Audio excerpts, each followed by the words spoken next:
Hello friends, welcome to solar Gyan NRE news channel. National solar mission की series में ये मेरा 6 वीडियो है, जो कि एक बहुत ही स्पेशल स्कीम है गवर्नमेंट ऑफ इंडिया की 300 मेगावाट डिफेंस स्कीम उसके ऊपर है। और सबसे बड़ी बात है कि इस स्कीम के बारे में बहुत से लोग नहीं जानते हैं, क्योंकि जो ये स्कीम है बहुत ही स्पेसिफिक स्कीम है ये, और डिफेंस इस्टेब्लिशमेंट के लिए केवल बनाई गई थी ये स्कीम। तो इसके बारे में डिटेल में डिस्कस करेंगे।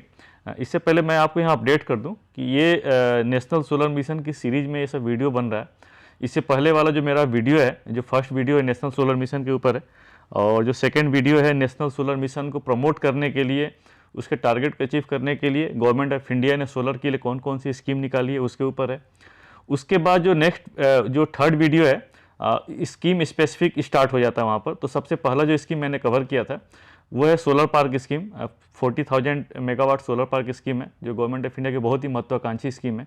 इस स्कीम को मैंने 3 पार्ट में कवर किया था। जो फर्स्ट पार्ट था बेसिकली कि सोलर पार्क क्या होता है और सोलर पार्क स्कीम की क्या गाइडलाइंस है, पूरा डिटेल मैंने वीडियो बनाया हुआ है।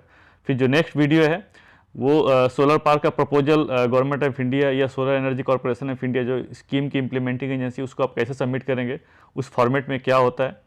और उसके बाद कौन कौन से सोलर पार्क अभी आज की डेट में इंडिया में सैंक्शन किए गए हैं, उनका क्या स्टेटस है, उसके बारे में डिस्कस किया हुआ है। जो नेक्स्ट सोलर पार्क स्कीम में जो वीडियो था, थर्ड वीडियो है, वो detail project report solar park scheme अगर किसी को डेवलप करना है तो डिटेल प्रोजेक्ट रिपोर्ट में क्या क्या कंटेंट्स होना चाहिए, क्या कवर होना चाहिए, उसके ऊपर बनाया हुआ है। तो अब उसी के सीरीज में, ये सोलर स्कीम्स की सीरीज में ही ये मेरा नेक्स्ट स्कीम है, डिफेंस स्कीम के ऊपर है। तो इसके बारे में डिस्कस करते हैं। आइए, सबसे पहले कोई भी गवर्नमेंट ऑफ इंडिया अगर स्कीम लॉन्च करती है तो उसका एक बैकग्राउंड होता है या एक ऑब्जेक्टिव भी होता है कि वो पर्टिकुलर स्कीम्स क्यों लॉन्च की रही है, लॉन्च कर रही है, क्या या क्यों इम्प्लीमेंट कर रही है। और मैं आपको एक यही बता दूं कि ये जो स्कीम है, आगे डिटेल में डिस्कस करेंगे, ये भी आज की डेट में लाइव स्कीम नहीं है। ये स्कीम जो है इसका टाइम ड्यूरेशन ख़त्म हो गया है। और ये जो मैं स्कीम्स कवर कर रहा हूँ, तो मेरा पर्पज ये था, मैंने जस्ट बताया भी था आपको, कि नेशनल सोलर मिशन को अचीव करने के लिए जितनी सारी स्कीम्स गवर्नमेंट ऑफ इंडिया ने लॉन्च की है ग्रिड कनेक्टेड सोलर प्रोजेक्ट्स के लिए, उन सब सारी स्कीम्स को मैं आपको हर वीडियो में अपडेट करूँगा, एक एक स्कीम्स के ऊपर बताऊँगा। तो ये उसी की सीरीज में ये वीडियो है। तो ये स्कीम आज की डेट में ये लाइव नहीं है, बट ये स्कीम में क्या है, कैसे इम्प्लीमेंटेशन है, क्या सक्सेसफुल है नहीं है, उसके बारे में डिस्कस करेंगे। तो अगर आप बैकग्राउंड की बात करते हैं या अगर हम इसकी स्कीम के ऑब्जेक्टिव की बात करते हैं, तो सबसे पहले जो अगर हम बात करें तो ministry of new and renewable energy ने ये असेस किया कि जो कैंटोनमेंट एरिया है या मिलिट्री स्टेशंस हैं, उनके पास बहुत सारा लैंड अवेलेबल है और जो पोटेंशियल कैपेसिटी वहाँ पर आ सकती है, तो अप्रॉक्सीमेटली 5,000 मेगावाट तक के सोलर प्रोजेक्ट्स आ सकते हैं। और सबसे बड़ी बात है कि इसमें ऑफ टेकर की प्रॉब्लम्स भी नहीं है, क्योंकि मिलिट्री इस्टेब्लिशमेंट और जो ऑर्डिनेंस फैक्ट्री बोर्ड है, ये खुद एक पावर कंज्यूमिंग यूनिट है और पावर इजीली यहाँ पर कंज्यूम की जा सकती है, और एक इन्वायरमेंटल फ्रेंडली भी रहेगा, लैंड भी अवेलेबल है। तो इन सब चीज़ों को कंसीडर करते हुए ये स्कीम लॉन्च की गई थी। और केवल अगर ऑर्डिनेंस फैक्ट्रीज़ की बात करें, अगर आज के डेट में देखें तो ऑर्डिनेंस फैक्ट्री इंडिया में ऑल ओवर इंडिया हर लोकेशंस पे है। तो केवल ऑर्डिनेंस फैक्ट्री में 1,000 मेगावाट के आसपास प्रोजेक्ट्स आ सकता है, इतनी ज़्यादा लैंड अवेलेबल है कि इसी को प्रमोट करने के लिए मिनिस्ट्री ने ऑर्डिनेंस फैक्ट्री बोर्ड और जो डिफेंस इस्टेब्लिशमेंट है उनके साथ मीटिंग की। उन्होंने एग्री भी किया कि ठीक है, हम सोलर प्रोजेक्ट्स को प्रमोट करेंगे और नेशनल सोलर मिशन को टारगेट अचीव करने के लिए हमारा जो सहयोग होगा हम करेंगे।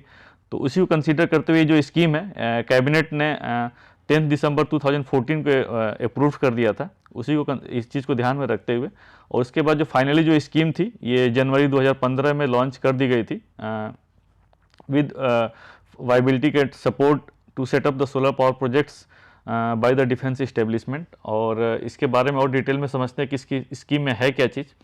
तो अगर हम फीचर्स की बात करते हैं, अगर जो ये 300 मेगावाट डिफेंस स्कीम से नाम जाना जाता है, डिफेंस स्कीम भी हम बोल सकते हैं शॉर्ट में।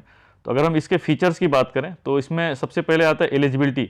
इस स्कीम में कौन एलिजिबल है, कौन इस स्कीम में पार्टिसिपेट कर सकता है, या इस स्कीम में पार्टिसिपेट करके कौन सोलर प्रोजेक्ट्स लगा सकता है। तो जो एलिजिबिलिटी अगर हम लोग बात करते हैं तो all establishment of ministry of defence, जैसे कि establishment of army, establishment of navy, establishment of air force, ordnance factory board, defence laboratories, defence PSUs का मतलब ये है कि जैसे Bharat electronics limited, Bharat dynamics limited, Hindustan aeronautics limited, ये सब डिफेंस पीएसयूज में आते हैं। तो ये सब सारे जो पीएसयूज हैं, ये सारे इस्टेब्लिशमेंट हैं ये इसमें पार्टिसिपेट कर सकते हैं स्कीम में। इसके अलावा पैरामिलिट्री फोर्सेस जैसे कि CISF, CRPF, ITBP, Assam rifles, ये सब जो पैरामिलिट्री फोर्सेस हैं ये भी इस स्कीम में पार्टिसिपेट कर सकते हैं और इस स्कीम का एडवांटेज ले सकते हैं। उसके बाद अगर आता है, अगर हम कोई भी सोलर स्कीम्स निकलती हैं तो उसके एक पर्टिकुलर गाइडलाइंस होता है। इसमें इस स्कीम में कोई पर्टिकुलर गाइडलाइंस नहीं निकाली गई सोलर प्लांट को इस्टेब्लिश करने के लिए। उसमें ये बोला गया कि डिफेंस इस्टेब्लिशमेंट जो है अपना खुद का टेंडर कर सकता है और अपना जो पावर प्रोक्योरमेंट का प्रोसेस है उस चीज़ को फॉलो कर सकता है। उसका रीज़न ये है कि चूंकि sensitive defence establishment sensitive locations पे होते हैं और सेंसिटिव सब्जेक्ट है, इसलिए उनको फ्री दिया गया कि ठीक है आप अपना जो भी प्रोक्योरमेंट का प्रोसेस है उसको फॉलो कर सकते हैं। इन केस अगर चूंकि ये डोमेन चेंज हो जाता है, डिफेंस इस्टेब्लिशमेंट का डोमेन डिफरेंट है और ये चूंकि सोलर प्रोजेक्ट्स लगाने का पावर प्रोजेक्ट्स लगाने का एक डोमेन अलग है, इसलिए उनको ये भी बोला गया कि अगर आप टेंडरिंग और ये सब प्रोसेस नहीं करना चाहते हैं तो आप इसमें solar energy corporation of India जो कि इस स्कीम की इंप्लीमेंटिंग एजेंसी उसकी हेल्प ले सकते हैं, वो आपके बिहाफ पर टेंडर कर सकता है। इसके बाद आता है टारगेट कैपेसिटी। तो इस स्कीम का जो टारगेट कैपेसिटी था, फिजिकल टारगेट कैपेसिटी ये था कि 300 मेगावाट सोलर प्रोजेक्ट्स इसमें आ सकते हैं इस स्कीम के अंतर्गत। और जो फाइनेंशियल आउटले की जो बात की गई है कि जो स्कीम का जो फाइनेंशियल आउटले था, सेंट्रल फाइनेंशियल असिस्टेंट जो इसमें बोला गया 750 करोड़ का था। तो कोई भी स्कीम लॉन्च की जाती है तो 2 या 3 मेजर इसमें कंपोनेंट होते हैं, हम देखेंगे डिटेल में। एक तो ये है कि उस स्कीम के तहत कितना टारगेट है, कितना फिजिकल अचीवमेंट करना चाहते हैं। दूसरा एक फाइनेंशियल आउटले होता है कि उस स्कीम का बजट कितना है। थर्ड एक होता है कि ड्यूरेशन क्या है। फोर्थ ये होता है कि उसकी इंप्लीमेंटिंग एजेंसी कौन है, on behalf of government of India उस स्कीम को कौन इंप्लीमेंट कर रहा है। तो 3-4 मेजर कंपोनेंट होते हैं। तो इस स्कीम का टारगेट है 300 मेगावाट सोलर प्रोजेक्ट्स लगाने का बाय द डिफेंस इस्टेब्लिशमेंट, और इसमें जो बजट का प्रोविजन था 750 करोड़ का था। अब हम एक बात करते हैं कि एक इंपॉर्टेंट इसमें कंडीशन दी गई थी कि provision of domestic content requirement, ये है क्या चीज़। तो बेसिकली इस स्कीम में ये बोला गया कि जो भी सोलर प्रोजेक्ट्स लगेंगे तो सोलर प्रोजेक्ट्स में जो सोलर मॉड्यूल रहेगा, तो सोलर मॉड्यूल प्लस मॉड्यूल से पहले का जो प्रोसेस होता है सोलर सेल्स, तो solar cells and module should be made in India. तो इसको डोमेस्टिक कंटेंट रिक्वायरमेंट बोला गया कि आप इसमें जो मॉड्यूल्स यूज करेंगे तो उस मॉड्यूल्स में जो सेल यूज हो रहा है, उसके बाद जो मॉड्यूल की असेंबली हो रही है, जो पैनल जो है उसको वो मेड इन इंडिया होना चाहिए। मतलब ये डोमेस्टिक जो मैन्युफैक्चरर्स जो हैं उन्हीं से आपको लेना चाहिए। तो इसका सबसे बड़ा उसका हम बोल सकते हैं कि क्यों ऐसा कंडीशंस रखा गया। तो मे भी डोमेस्टिक मैन्युफैक्चरिंग को बढ़ावा देने के लिए कंडीशन रखी, क्योंकि गवर्नमेंट इसमें सब्सिडी दे रही है। तो गवर्नमेंट ने ये सोचा कि क्यों ना डोमेस्टिक मैन्युफैक्चरिंग को प्रमोट किया जाए, तो इसलिए कंडीशन रखी गई थी कि सोलर पैनल्स जो यूज किए जाएंगे उसमें मेड इन इंडिया होना चाहिए। इस स्कीम में जो मिनिमम कैपेसिटी रखी गई थी कि 1 मेगावाट, इससे कम की कैपेसिटी नहीं लगा सकते हैं। और जो हम ड्यूरेशन की बात करते हैं तो इस स्कीम का ड्यूरेशन मार्च 2019 तक था। 2014-15 में लॉन्च किया गया था, जनवरी 2015 में लॉन्च किया गया था, और इसका जो मैक्सिमम टाइम था मार्च 2019। तो मार्च 2019 के बाद कोई भी इसमें कैपेसिटी सैंक्शन नहीं की गई है। जो सारी कैपेसिटी उससे पहले ही सैंक्शन की गई है। हम आगे डिटेल में देखेंगे फिजिकल एक्टिविटी में क्या है प्रोग्रेस। और इम्प्लीमेंटिंग एजेंसी की बात करते हैं तो हर स्कीम में एक इम्प्लीमेंटिंग एजेंसी होती है। तो इस स्कीम की implementing agency government of India जो है, ministry of new and renewable energy के बिहाफ पे इस स्कीम को कौन इम्प्लीमेंट कराएगा। तो इसमें scheme implementing agency solar energy corporation of India SECI है। और सेकी की रिस्पॉन्सिबिलिटी क्या है, तो सेकी की रिस्पॉन्सिबिलिटी एक तो फंड मैनेजमेंट की है कि on behalf of government of India MNRE सेकी को ट्रांसफ़र करेगा, और सेकी फर्दर जो डिफेंस इस्टेब्लिशमेंट है उनको ट्रांसफ़र करेगा। तो एक तो फंड मैनेजमेंट की रिस्पॉन्सिबिलिटी है, और जो सेकी फंड ट्रांसफ़र करेगा तो physical activity plus physical progress और डॉक्यूमेंटेशन प्रोसेस सारा कंप्लीट करेगा उसके लिए। उसके बाद प्रोग्रेस भी देखेगा, मॉनिटरिंग भी करेगा हर प्रोजेक्ट्स की। उसके लिए सेकी जो है इम्प्लीमेंटिंग एजेंसी है, और ये सब सारी एक्टिविटी करने के लिए सेकी को फंड हैंडलिंग चार्ज जो भी है 1% दिया गया। इसका मतलब ये है कि जो भी फंड ट्रांसफ़र किया जाएगा उसका 1% सेकी को दिया जाएगा। नेक्स्ट है mode of implementation. Mode of implementation का मतलब ये है कि प्रोजेक्ट जो है बेसिकली 2 मोड में लगाए जाएंगे, जो कि इसमें नाम दिया गया डेवलपर मोड और दूसरा जो है EPC मोड। तो बेसिकली दोनों में डिफरेंस क्या है, तो डेवलपर मोड का यहाँ पर ये बोला गया कि अगर कोई डिफेंस इस्टेब्लिशमेंट है और खुद अपने से प्रोजेक्ट नहीं लगाना चाहता है, वो किसी प्राइवेट एजेंसी को इसमें हायर करना चाहता है कि प्राइवेट एजेंसी जो है, प्राइवेट डेवलपर है, उसके बिहाफ पर प्रोजेक्ट्स लगाए और उससे सारी इलेक्ट्रिसिटी ले लें। एक तो ये कंडीशन है, या दूसरा ये कंडीशन हो सकती है कि डिफेंस इस्टेब्लिशमेंट अगर अपना कोई एक्सपेंडिचर इसमें नहीं करना चाहता है, सोलर प्रोजेक्ट्स भी लग जाए और अपना खुद का उसका उसमें इन्वेस्टमेंट भी ना हो, क्योंकि एक इसके लिए बहुत प्रोसेस करना पड़ता है। कोई बजट प्रोविजन होना चाहिए, डिफेंस इस्टेब्लिशमेंट के लिए बजट रखना पड़ेगा, फिर प्रोजेक्ट लगाना पड़ेगा, तो बहुत सारी चीज़ें, इन सब चीज़ों को अवॉइड करने के लिए, या ये हो सकता है कि ईजी पाथ में अगर डिफेंस इस्टेब्लिशमेंट का, चूँकि मेन एजेंडा तो प्रोजेक्ट्स लगाना नहीं है, तो इसलिए उसको ईजी करने के लिए एक डेवलपर मोड दिया गया कि on behalf of defence establishment private developer project setup कर सकते हैं और ओनरशिप प्राइवेट डेवलपर के पास रहेगी। उसकी जो इलेक्ट्रिसिटी है वो डिफेंस इस्टेब्लिशमेंट को दी जाएगी। और जो इसमें इलेक्ट्रिसिटी जो डिफेंस इस्टेब्लिशमेंट को दी गई थी, उसमें टैरिफ भी फिक्स कर दिया गया था, 5 रुपीज़ 50 पैसे, और 25 ईयर्स के लिए रखा गया था। तो ये बेसिकली इसको डेवलपर मोड दिया गया, डेवलपर मोड नाम दिया गया। दूसरा जो इसमें मोड है ईपीसी मोड के, डिफेंस इस्टेब्लिशमेंट खुद अगर प्रोजेक्ट्स लगाना चाहता है, अपने ओनरशिप डिफेंस इस्टेब्लिशमेंट के पास रहना चाहती है, तो वो एक ईपीसी कॉन्ट्रैक्टर के थ्रू इस प्रोजेक्ट्स को लगवा सकता है। तो इसको ईपीसी मोड बोला गया। तो बेसिकली 2 मोड आ गए, डिफेंस इस्टेब्लिशमेंट प्रोजेक्ट्स को खुद लगाए या डिफेंस इस्टेब्लिशमेंट प्राइवेट डेवलपर के थ्रू प्रोजेक्ट्स को लगाए। तो ये 2 मोड है। हम डिटेल्स में पढ़ेंगे बेसिकली डेवलपर मोड में क्या कंडीशन रखी गई और क्या है। तो आप देख सकते हैं कि solar projects would be developed by the private developer through a competitive bidding process. इसमें कंडीशन रखी गई, अभी और भी आगे देखेंगे जब वीजीएफ या सीएफए डिस्बर्समेंट की बात होती है, तो सबसे पहली कंडीशन ये रखेगी, कोई भी गवर्नमेंट जो है, जो वायबिलिटी का फंडिंग या सेंट्रल फाइनेंशियल असिस्टेंस जो प्रोवाइड करेगी, सब्सिडी जो प्रोवाइड करेगी प्रोजेक्ट्स लगाने के लिए, तो उसमें ये रखा गया कि कोई भी उसमें प्रोजेक्ट्स जो लगेगा वो एक बिडिंग प्रोसेस के थ्रू होना चाहिए, ट्रांसपेरेंट बिडिंग प्रोसेस के थ्रू होना चाहिए, तभी आपको वीजीएफ या सीएफए डिस्बर्स किया जाएगा। तो इसमें जो प्राइवेट डेवलपर जो प्रोजेक्ट लगाएगा, प्राइवेट डेवलपर का जो सिलेक्शन होगा वो कॉम्पिटिटिव बिडिंग प्रोसेस के थ्रू होगा। और इसमें जो टैरिफ भी फिक्स कर दिया गया, टैरिफ बोला गया कि जो प्राइवेट डेवलपर जो लगाएगा, आपको जो डिफेंस इस्टेब्लिशमेंट को जो इलेक्ट्रिसिटी है 5 रुपीज़ 50 पैसा में दिया जाएगा, अगर वो एडी का बेनिफिट नहीं लेता है, तो एक्सीलरेटेड डिप्रिसिएशन का बेनिफिट नहीं लेता है तो, और अगर एक्सीलरेटेड डिप्रिसिएशन का बेनिफिट लेता है तो उस केस में जो प्राइवेट डेवलपर है डिफेंस इस्टेब्लिशमेंट को 25 साल के लिए 4.75 पर यूनिट में इलेक्ट्रिसिटी सप्लाई करेगा। जो 25 साल की बात हो, पीपीए पीरियड बोलते हैं, पावर परचेज एग्रीमेंट, जो कि डिफेंस इस्टेब्लिशमेंट और पावर डेवलपर के बीच में साइन किया जाएगा 25 साल के लिए। दूसरा, और जो इसमें कंडीशन दी गई, जो भी प्रोजेक्ट्स लगाने के लिए जो भी क्लियरेंसेस और लोन और जो भी कनेक्टिविटी विद ग्रिड, जो भी सारी फॉर्मेलिटीज़ हैं, जो भी कंप्लायंसेस है, वो सारा प्राइवेट डेवलपर करेगा। और अगर सरप्लस पावर, अगर इन केस अगर प्रोजेक्ट्स में सरप्लस पावर होती है, तो या तो डिफेंस इस्टेब्लिशमेंट डिस्कॉम को दे सकता है, या डिफेंस इस्टेब्लिशमेंट डायरेक्ट जो डेवलपर है डिस्कॉम को भी सेल कर सकता है। जो नेक्स्ट है, the project developer will be selected on the basis of bids for the minimum VGF requirement for supplying solar power at the fix tariff. आगे और इसके डिटेल में हमारा डिस्कस करेंगे कि क्या होता है, कि जो भी वैसे जो भी है इसमें जो प्रोजेक्ट डेवलपर का सिलेक्शन होगा वो बिडिंग प्रोसेस के थ्रू होगा। कमीशनिंग पीरियड, अगर पावर परचेज एग्रीमेंट सब कुछ टेंडरिंग प्रोसेस हो गया, टेंडरिंग प्रोसेस के बाद डेवलपर सेलेक्ट हो गया, डेवलपर सेलेक्ट होने के बाद पावर परचेज एग्रीमेंट डेवलपर और डिफेंस इस्टेब्लिशमेंट के बाद साइन हो जाता है, तो उसके पीपीए साइनिंग के 13 मंथ्स के पीरियड के बीच में प्रोजेक्ट्स को कंप्लीट करना पड़ेगा, that is the commissioning period, projects लगाना पड़ेगा। अब हम इसमें बात करते हैं provision of viability gap funding under the developer mode. इसका मतलब क्या है, जो वीजीएफ जो दिया जाएगा, तो बेसिकली वीजीएफ क्या है, वायबिलिटी गैप फंडिंग क्या है, इसको थोड़ा सा समझ लेते हैं। अभी डिटेल में एक और वीजीएफ की स्कीम है, वायबिलिटी गैप फंडिंग की स्कीम है, उसके बारे में हम लोग आगे समझेंगे, बट एक्चुअली वीजीएफ स्कीम क्या है उसको हम समझ लेते हैं। देखिए, जो स्कीम जो ये लॉन्च की गई थी, ये जनवरी 2015 में लॉन्च की गई थी, राइट, और अभी आज के तो हम 2021 में चल रहे हैं। तो उस समय जो टैरिफ था 2014-15 में टैरिफ ज़्यादा हुआ करता था, करीब अप्रॉक्सीमेटली 7, 7.5, 8 रुपया का टैरिफ आया करता था। उस टैरिफ पर कोई भी लेने के लिए तैयार नहीं था। डिफेंस इस्टेब्लिशमेंट भी वो टैरिफ पर क्यों लगा, जबकि नॉर्मल टैरिफ उसको डिस्कॉम से इसी रेट पर बिजली मिल रही है, तो वो क्यों प्रोजेक्ट्स लगाएगा।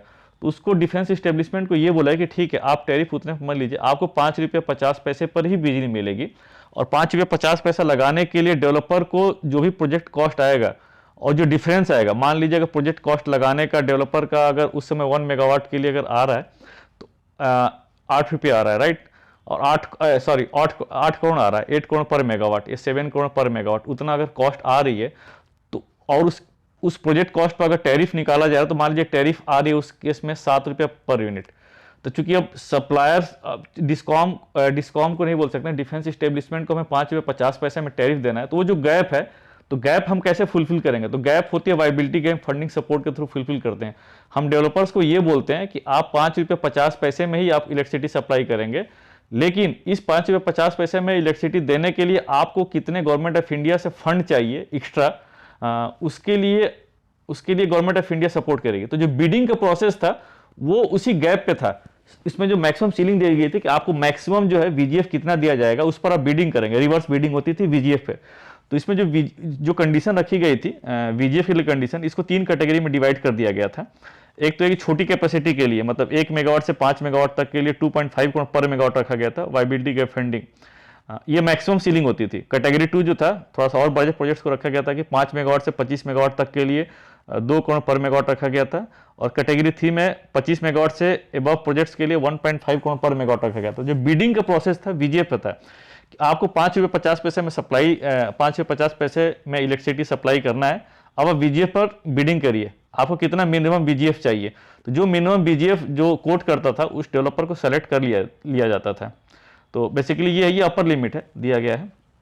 और ओन इक्विटी, इसमें एक डेवलपर को बोला गया कंडीशन है कि आपको अपनी इक्विटी 1.5 करोड़ पर मेगावाट लगानी पड़ेगी। और जो वीजीएफ का रिलीज का पैटर्न ये था कि मान लीजिए किसी डेवलपर ने 2 करोड़ पर मेगावाट बोला कि मुझे 2 करोड़ पर मेगावाट चाहिए और 10 मेगावाट का प्रोजेक्ट है फॉर एग्जांपल, तो टोटल जो उसका वीजीएफ बना कितना बना, 20 करोड़ बना। तो वीजीएफ 20 करोड़ बना तो उसको डिसबर्स कैसे करेंगे? तो इसमें दिया है कि डिसबर्समेंट क्या है कि अगर आप सक्सेसफुली कमीशन कर लेते हैं तो उसका 50% आफ्टर कमीशनिंग दे देंगे, तो आपको 10 करोड़ तुरंत रिलीज कर दिया जाएगा। उसके बाद जो बैलेंस 10 करोड़ है आपको हर नेक्स्ट 5 ईयर तक रिलीज किया जाएगा। तो मतलब 10% ये आप समझ लीजिए। तो जो 10 करोड़ बैलेंस बचता है तो 10 करोड़ को 5 साल में आप डिवाइड कर लीजिए, तो हर साल 2-2 करोड़ आपको दिया जाएगा अप टू 5 ईयर्स तक। तो ये वीजीएफ रिलीज का पैटर्न है। तो ये एक्चुअली डेवलपर मोड हो गया। डेवलपर मोड आप समझ गए कि टैरिफ फिक्स है, वीजीएफ पे बिडिंग होती थी, आपको कितना वीजीएफ चाहिए, जो मिनिमम वीजीएफ कोट करता था प्राइवेट डेवलपर या कोई भी गवर्नमेंट डेवलपर, जो भी डेवलपर है उसको सेलेक्ट कर लिया जाता था। अब इसमें नेक्स्ट है ईपीसी मोड। जैसा कि मैंने बताया कि कोई defence establishment developer private mode में नहीं जाना चाहता है, वो चाहता है कि प्रोजेक्ट्स में खुद ही लगाऊं।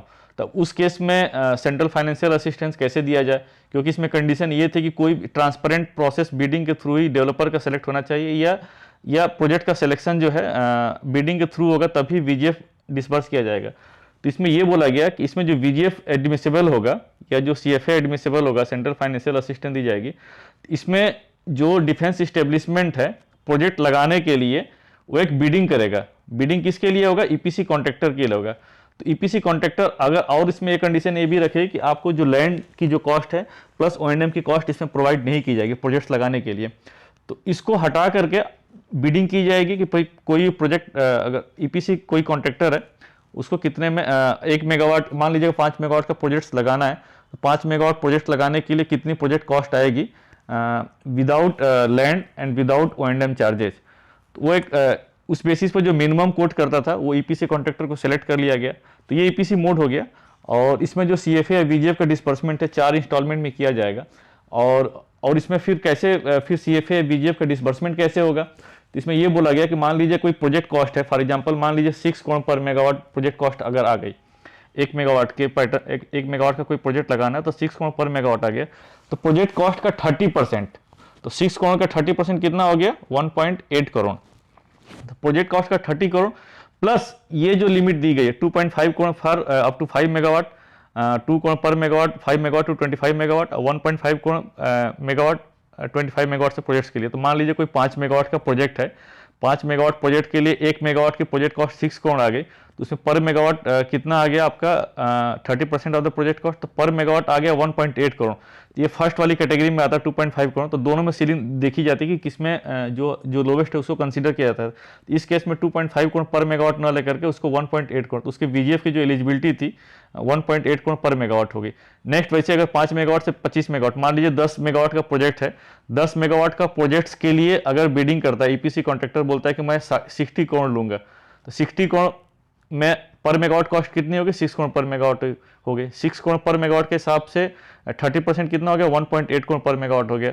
और ये सेकंड कैटेगरी में आता है 2 करोड़ पर मेगावाट। तो इस केस में जो मिनिमम देखा जाएगा तो मिनिमम कितना आ गया? 1.8 करोड़ मेगावाट। तो इसलिए 1.8 करोड़ मेगावाट के लिए एलिजिबल होगा। तो एक्चुअली इसमें वीजीएफ डिस्बर्समेंट या सेंट्रल फाइनेंशियल असिस्टेंस का डिस्बर्समेंट इस प्रोसेस के थ्रू होता था। अब हम जो ईपीसी मोड में जो वीजीएफ को जो रिलीज करते थे तो उसके लिए 4 माइलस्टोन दिया गया। वो कौन कौन से माइलस्टोन आप देखिए। अगर जो डिफेंस इस्टेब्लिशमेंट को इन प्रिंसिपल अप्रूवल दिया जाता है प्रोजेक्ट सेटअप करने के लिए कि ठीक है आपको 5 मेगावाट एलोकेट की जाती है, आप डिफेंस इस्टेब्लिशमेंट में 5 मेगावाट प्रोजेक्ट्स लगा सकते हैं। तो उस केस में लेकिन जब सैंक्शन किया जाता था उस समय क्लियरली बताना पड़ता था डिफेंस इस्टेब्लिशमेंट को कि ये जो प्रोजेक्ट्स है मैं किस मोड में लगाऊंगा, डेवलपर मोड में मैं लगाऊंगा कि ईपीसी मोड में लगाऊंगा। अगर डेवलपर मोड में लगाएगा तो पूरा डेवलपर मोड वाला प्रोसेस आपको फॉलो करना पड़ेगा। आफ्टर सिलेक्शन ऑफ डेवलपर उसके बाद वो कमीशन कर लेता था, उसके कमीशन करने के बाद ही आपको वीजीएफ डिस्पर्समेंट किया जाएगा। बट ईपीसी मोड में वैसा नहीं है। अगर डिफेंस इस्टेब्लिशमेंट ईपीसी मोड में प्रोजेक्ट्स लगाना चाहता है तो उस केस में इन प्रिंसिपल अप्रूवल देने के बाद ही जस्ट आपको एडवांस एक 25% दिया था। बट इसमें अब ये तो कंडीशन आएगी भाई आप कैसे देंगे 25%, क्योंकि इसमें क्या बोलते हैं बिडिंग के थ्रू ईपीसी कॉस्ट तो निकले नहीं, तो एक टेंटेटिव कॉस्ट है। टेंटेटिव कॉस्ट कैसे ली जाएगी आपकी, उससे ली जाएगी जो आपका ब्रैकेट है 2.5 करोड़ जो है अप टू 5 मेगावाट तक, उसके बाद 2 करोड़ मेगावाट 5 to 25 मेगावाट के लिए, फिर मोर देन 25 मेगावाट के लिए आपका 1.5 करोड़। उस पैटर्न के हिसाब से इसमें इन प्रिंसिपल अप्रूवल जो एडवांस दिया जाएगा 25%। उसके बाद टेंडर अवार्ड हो जाएगा। टेंडर अवार्ड होने के बाद अगर आप पेपर पब्लिश करेंगे हाँ भी टेंडर अवार्ड कर दिया मैंने, तो उस केस में 10% फिर रिलीज की जाएगी। फिर 50% अगर वर्क हो जाएगा और जो इम्प्लीमेंटिंग एजेंसी है सेकी वो अगर वेरीफाई कर लेता है कि हाँ 50% वर्क हो गया, उस केस में वीजीएफ एलिजिबिलिटी का 40% आपको डिस्पर्स कर दिया जाएगा। फिर अगर प्रोजेक्ट सक्सेसफुली कमीशन हो जाता है तो उस केस में 25% जो बैलेंस अमाउंट है 25% ये आपको रिलीज कर दिया जाएगा। तो जो वीजीएफ जो बनता है उसके 4 माइलस्टोन यहाँ पर दिए हैं रिलीज करने के, उस बेसिस पर आपको ईपीसी मोड में ये वीजीएफ रिलीज कर दिया जाएगा। अब हम बात करते हैं कि इस स्कीम में एक फर्दर अमेंडमेंट आया 17 फरवरी 2017 में। देखिए स्कीम जो लॉन्च की गई थी आपके जनवरी 2015 में, उसके बाद 2017 में फरवरी 2017 में इसमें अमेंडमेंट लाया गया। उसमें 3 मेजर अमेंडमेंट थे इस स्कीम में। एक तो ये था कि जो वीजीएफ जो आपका 2.5 करोड़ पर मेगावाट, 2 करोड़ पर मेगावाट, 1.5 करोड़ मेगावाट, उस वीजीएफ अमाउंट को रिड्यूस कर दिया गया 1.1 करोड़। दूसरा जो डेवलपर मोड में जो टैरिफ फिक्स था 5.5 rupees per unit without AD and 4.75 rupees per unit with AD, उस टैरिफ को भी रिड्यूस कर दिया गया। प्लस जो डीसीआर कंटेंट की जो कंडीशंस थी वो भी हटा ली गई। तो वो क्या थी हम अभी डिस्कस करते हैं। तो सबसे पहले हम आते हैं वीजीएफ एलिजिबिलिटी की। तो आप देखिए वीजीएफ जो था जो 2.5 करोड़ पर megawatt up to 5 megawatt, 2 crore पर मेगावाट 5 to 25 मेगावाट और 1.5 crore megawatt more than 25 megawatt का जो था कंडीशन, इसको हटा करके सीधे सिंपल ये कर दिया गया 1.1 करोड़ पर megawatt for all capacitive irrespective of जो भी आप कैटेगरी कर रखे हैं। उसका रीजन क्या था कि ये बीच का जो आप पीरियड देख रहे हैं 2 साल 3 साल का जो पीरियड था उसमें बहुत सारी बिडिंग्स हो गई, बहुत सारे प्रोजेक्ट्स लगने शुरू हो गए। तो इसमें ये देखा गया कि जो वीजीएफ की जो कंडीशन है, जो और भी वीजीएफ स्कीम थी जो मिनिस्ट्री ऑफ रिन्यूएबल एनर्जी की जो वीजीएफ स्कीम थी उसमें वीजीएफ जो था डेवलपर की डिमांड काफ़ी कम होने लगी, बहुत कम गैप हो गया क्योंकि प्रोजेक्ट्स बहुत ज़्यादा लगने लगे। तो वीजीएफ जितना उस समय 2014 में अगर स्कीम आ रही है तो चूंकि स्कीम पहले से बन रही होगी तो उस समय इन्विसेज किया गया होगा, इसलिए वो उतनी वाली लिमिट रखी गई थी। लेकिन आफ्टर 2 से 3 साल के बाद देखा कि नहीं इतनी रिक्वायरमेंट है ही नहीं, तो इसलिए उस वीजीएफ की जो सीलिंग थी वाइबिलिटी का फंडिंग की जो सीलिंग थी उसको रिड्यूस करके 1.1 करोड़ पर मेगावाट कर दिया गया। उसके बाद टैरिफ की बात करते हैं तो टैरिफ भी देखा गया कि 2-3 सालों में टैरिफ भी काफ़ी कम हो गया। टैरिफ जो दूसरी स्कीम थी उसमें 4.5 मतलब 5 रुपीज़ से कम टैरिफ आ गया। तो 5 रुपीज़ से कम टैरिफ आ गया तो उस केस में 4.5 रख दिया गया कि डेवलपर मोड में जो आप टैरिफ है 4.5 है। अगर खुद ही डिफेंस इस्टेब्लिशमेंट अपना प्रोजेक्ट लगाना चाहिए तो उसमें टैरिफ वाली सिचुएशन तो आती ही नहीं, जो भी प्रोजेक्ट लगाएगा अपना खुद ही पावर कंज्यूम कर लेगा। लेकिन अगर प्राइवेट डेवलपर के थ्रू लगाएगा तो उस केस में टैरिफ तो चाहिए ही चाहिए। तो टैरिफ जो था रिड्यूस करके 4.5 पर यूनिट कर दिया गया और इसमें एडी वाली कंडीशन थी विदाउट एडी एंड एडी, वो कंडीशन भी हटा दी गई। उसके बाद आता है डोमेस्टिक कंटेंट रिक्वायरमेंट। जो इससे पहले वाली कंडीशन ये थी कि इस ईपीसी मोड हो या डेवलपर मोड है उसमें जो सेल्स और मॉड्यूल्स होना चाहिए, जो पैनल होना चाहिए वो आपकी डोमेस्टिक कंटेंट रिक्वायरमेंट के फुलफिल मतलब मेड इन इंडिया होना चाहिए। बट इसमें डेवलपर मोड में मतलब प्राइवेट अगर पार्टी सेटअप करती है तो उस केस में जो डीसीआर वाली कंडीशन थी वो हटा दी गई। लेकिन अगर ईपीसी मोड में आप करें तो वाली कंडीशन नहीं हटाई गई। उसको मैं यहाँ पर बता दूं, इसका रीजन ये था कि WTO केस में इंडिया जो था यूएस के साथ इस केस में हार गया था। और इसका सबसे बड़ा रीजन ये था कि अगर आप कोई चीज़ इम्पोज करते हैं, क्योंकि आप अपने इंडियन प्रोजेक्ट्स को अगर प्रमोट करें तो प्रमोट जो है WTO कंप्लायंस होना चाहिए। और प्राइवेट पार्टी अगर लगा रही है तो उस केस में WTO कंप्लायंस नहीं है, क्योंकि अगर WTO कंप्लायंस करना है तो 2-3 मेजर रिक्वायरमेंट होती है।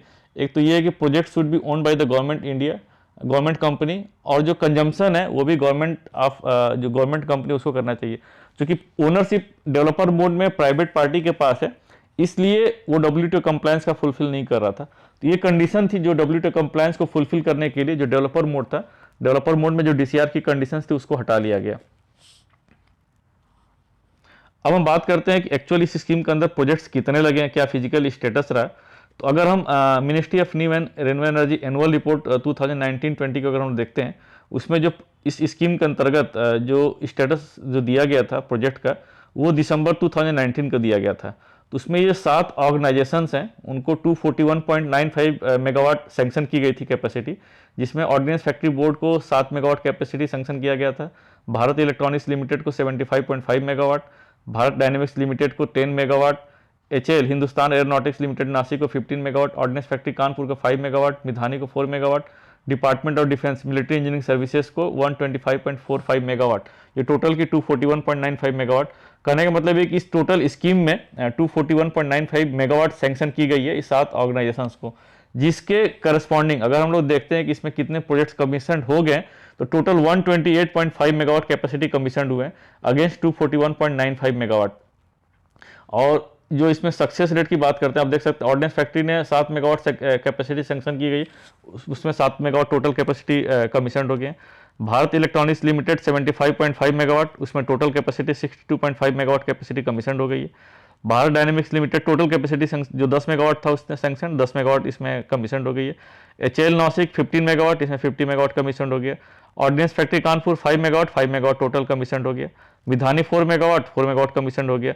सबसे पुअर परफॉर्मेंस जो है department of defence military engineering services का है, टोटल कैपेसिटी जो इसमें सैंक्शन की गई है वो 125.45 मेगावाट, जिसके करस्पॉन्डिंग जो है 25 मेगावाट की कैपेसिटी कमीशन हुई है। तो जो मेजर गैप है basically department of defence military engineering services का ही दिख रहा है। तो टोटल 128.5 मेगावाट कैपेसिटी कमीशन थी अप टू दिसंबर 2019। उसके बाद अगर फिर हम ministry of new and renewable energy की एनुअल रिपोर्ट 2021 की बात करते हैं, जिसमें कि दिसंबर 20 तक स्टेटस अपडेटेड है। हालांकि उसमें ऑर्गेनाइजेशन वाइज अपडेट नहीं किया है, बट उसमें ये बोला है कि टोटल जो कैपेसिटी 139 मेगावाट तक कैपेसिटी कमीशन हो गई है। इसका मतलब ये है कि दिसंबर 2019 से दिसंबर 20 के बीच में अप्रॉक्सीमेटली 10 मेगावाट की कैपेसिटी कमीशन हुई है, बट उसमें ऑर्गेनाइजेशंस का नहीं दिया हुआ कि किसमें कैपेसिटी कमीशन हुई है। तो हमें पता नहीं है, जो गैप आ रहा है भारत इलेक्ट्रॉनिक्स लिमिटेड और डिपार्टमेंट डिफेंस के बीच में आ रहा है। इन्हीं दो ऑर्गेनाइजेशंस के बीच में कुछ कैपेसिटी कमीशन हुई है, फिर भी हमें ये बोल सकते हैं कि बहुत ज़्यादा कैपेसिटी नहीं लगी।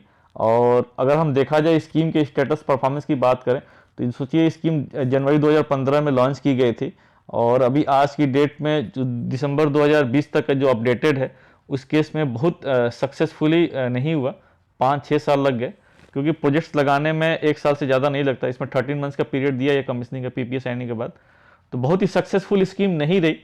प्लस ये लार्ज पॉपुलेशन को कवर नहीं कर रहा था, बहुत स्पेसिफिक स्कीम थी, इसलिए बहुत ज़्यादा इसका एडवर्टीजमेंट नहीं हुआ, लोगों को अवेयरनेस नहीं है।